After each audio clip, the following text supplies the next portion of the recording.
Hello po, magandang hapon sa inyong lahat. Ngayon po ay magluto tayo ng tortang upo. Ito po yung upo na tortahin natin. At saka lagyan din natin ng kalabasa. Nakaranas na ba kayo na magluto ng tortang upo at saka mayroon kasamang kalabasa? Masarap to mga boss. Ito na pala po yung kinayod ko na na upo, yung kalabasa at saka ito pa yung kasama niya. Ito po.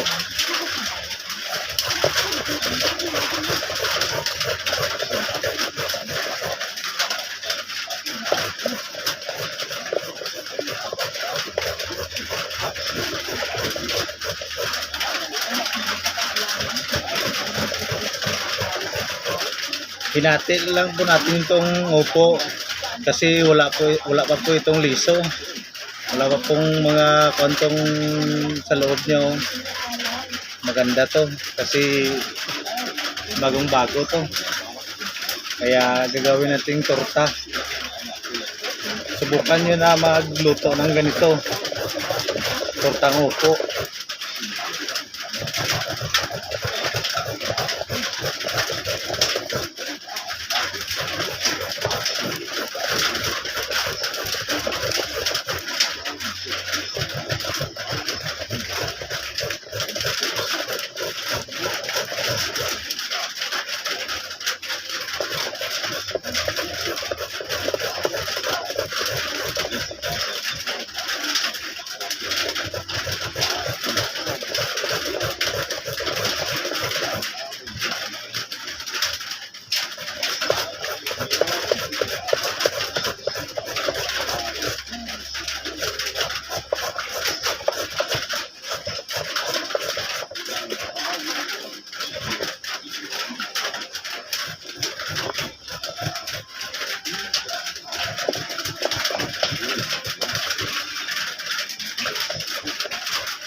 Yan po yung kinaskas natin.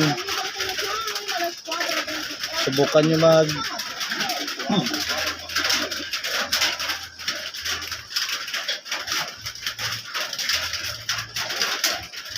subukan nyo po na magluto ng upo na torta kasi yung mga anak nyo na hindi kumakain ng gulay, dito sa tortang upo hindi ito malalaman na gulay ito.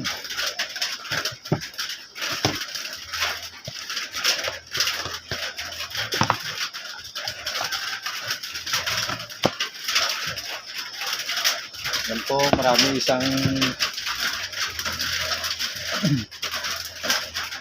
yan.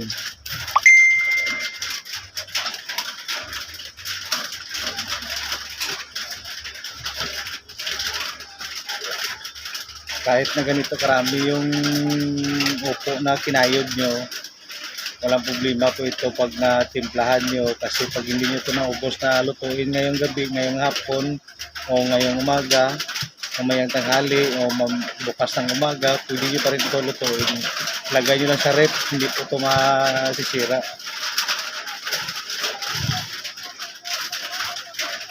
Yan. Timplahan natin ng sangkap, lagyan natin ng asin.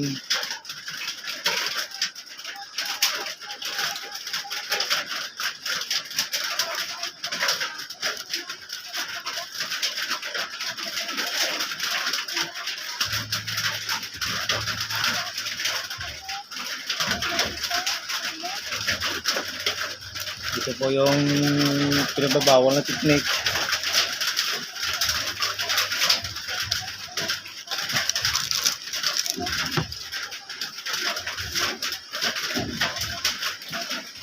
Lagyan natin ng pamintang powder. Simple lang po ito gawin mga boss, madam. Napakadali lang po itong gawin.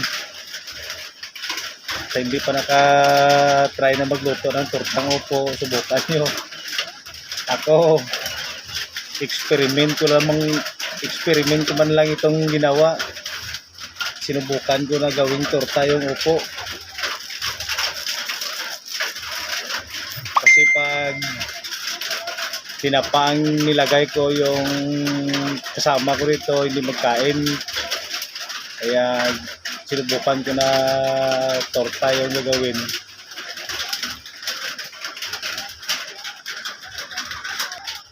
Yan po, lagyan po natin ng sibuyas dahon at saka sibuyas bombay, ahos.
Hiwain lang po natin itong mga sangkap natin na maninipis ay manliliit para ihalo natin dito sa ating gagawing tortang upo.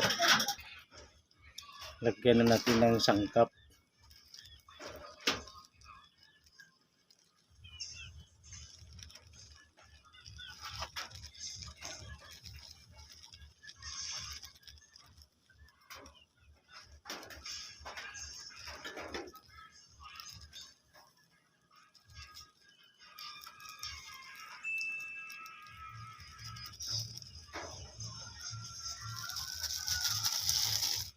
Yan, lagyan natin ng harina at saka cornstarch.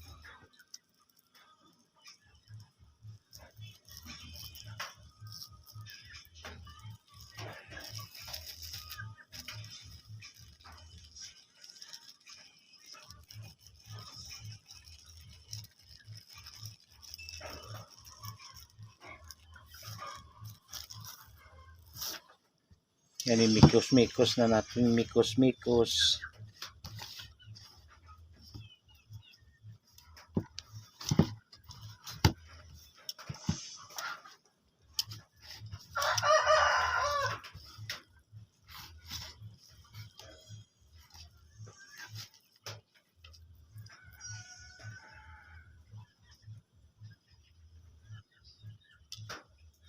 Dagdagan natin ng harina.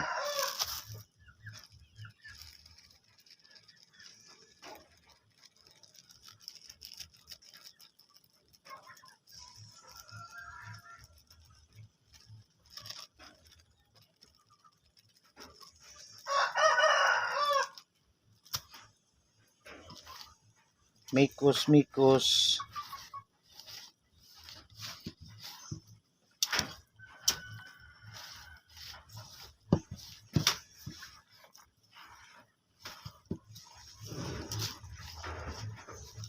Masarap ito pag mayroong chili powder.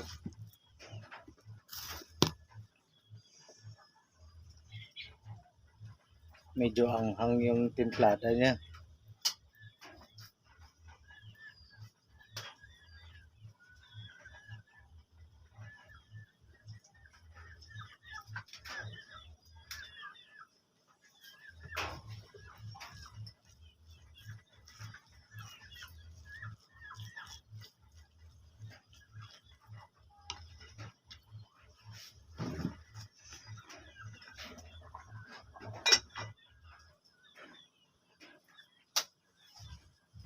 Ito na po yung panghuli.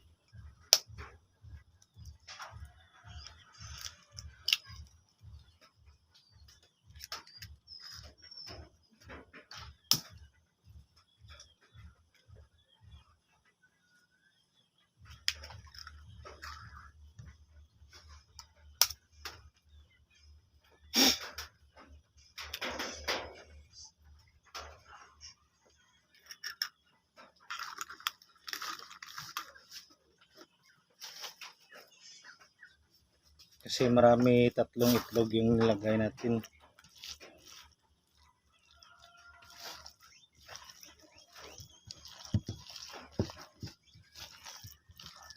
Malinis tong kamay natin na hugasan natin ito sa sapa, ilog Pasig.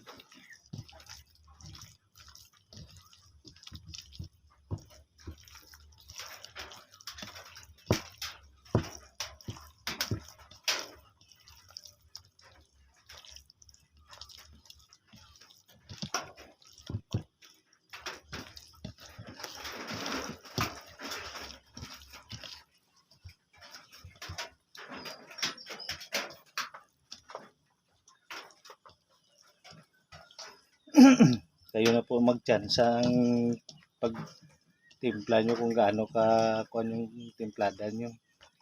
Yan, ito na po yung kanyang result. Madali na lang po ito prituhin kasi nakakapit na yung harina at saka itlog, cornstarch. Madali lang po ito. Paglagay mo na sa kawali, doon mo na pakunin yung kung gaano kalapad yung kanyo. Ayan.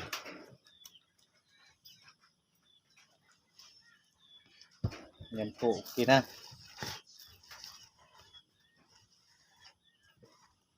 Yan, kayo na bahala kung siguro sa pagprito, alam niyo naman kung anong pagprito nito. Yan lang po. Maraming salamat.